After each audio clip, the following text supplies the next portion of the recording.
গোপন বৈঠক নয় কথা ৰাজনীতিত গোপন বুলি কোনো কথা নাথাকে একেলগে বৈঠক আপুনি গম পাই গৈছে চবেই গম পাই গৈছে তাৰপিছত গোপন হৈ থাকে নেকি মানে অপেন বৈঠক হৈছে মুকলি বৈঠক হৈছে আমি ভাবোঁ যে বিৰোধী দল শক্তিশালী হ'ব লাগে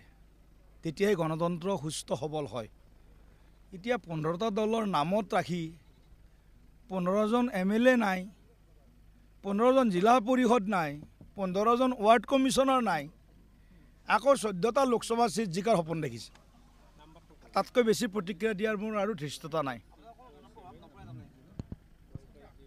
এইখিনিৰ প্ৰশ্নৰ উত্তৰটো আমাক দিলোৱে আপোনালোকক প্ৰভাৱ কেতিয়া থাকিব যেতিয়া বুথ কমিটি থাকিব প্ৰভাৱ কেতিয়া থাকিব যেতিয়া দুৰ্নীতি ভ্ৰষ্টাচাৰৰ অভিলেখ নাথাকিব ভ্ৰষ্টাচাৰ দুৰ্নীতিৰ অভিলেখেৰে তেওঁলোকে গোটেই অসমখনক 50 বছৰ পিছুৱাই দিছে গতিকে সেই দলক যদি তেওঁলোকে ভাবিছে যে ভোট দিব জিকাব সেইটো দিবা স্বপ্ন আৰু এটা কথা যেহেতু কালি আজমনে এখন জনসভাত সম্বোধন কৰি এটা কথা উল্লেখ কৰিছে মুখ্যমন্ত্ৰীগৰাকীয়ে 300 বছৰলৈকে গুৱাহাটীৰ পৰা মিয়া খেদিব নোৱাৰে এনেধৰণৰ এটা মন্তব্য প্ৰকাশ কৰিছে তেওঁ কৈছে যদি কৰবাত বাল্য বিবাহ হৈছে তেনেহ'লে বদৰুদ্দিন আজমলে ৰাজনীতিৰ পথাৰ ত্যাগ কৰিব বুলি উল্লেখ কৰিছে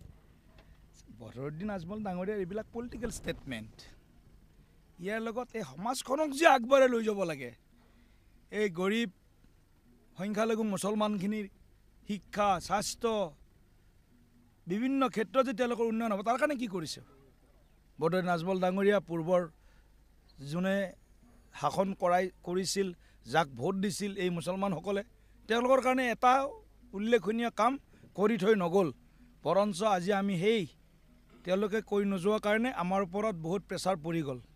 35% পপুলেশ্যনক আগবঢ়াই লৈ যোৱাৰ দায়িত্ব নৰেন্দ্ৰ মোদী ডাঙৰীয়াই লৈছে আৰু ডক্টৰ হিমন্ত বিশ্ব শৰ্মা ডাঙৰীয়াই লৈছে গোপন বৈঠক নয় কথা ৰাজনীতিত গোপন বুলি কোনো কথা নাথাকে একেলগে বৈঠক আপুনি গম পাই গৈছে চবেই গম পাই গৈছে তাৰপিছত গোপন হৈ থাকে নেকি মানে অপেন বৈঠক হৈছে মুকলি বৈঠক হৈছে আমি ভাবোঁ যে বিৰোধী দল শক্তিশালী হ'ব লাগে তেতিয়াই গণতন্ত্ৰ সুস্থ সবল হয় এতিয়া 15টা দলৰ নামত ৰাখি 15জন MLA নাই 15জন জিলা পৰিষদ নাই 15জন ৱাৰ্ড কমিশ্যনাৰ নাই আকৌ 14টা লোকসভা সিট জিকাৰ সপোন দেখিছে তাতকৈ বেছি প্ৰতিক্ৰিয়া দিয়াৰ মোৰ আৰু ধৃষ্টতা নাই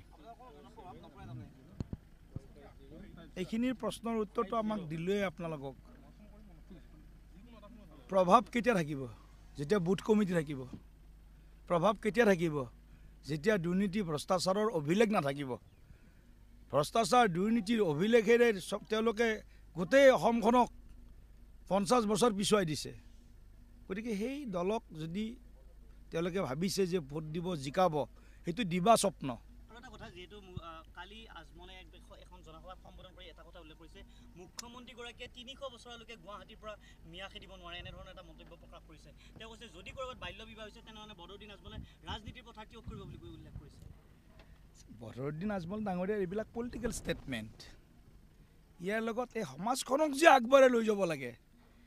এই গৰীব সংখ্যালঘু মুছলমানখিনিৰ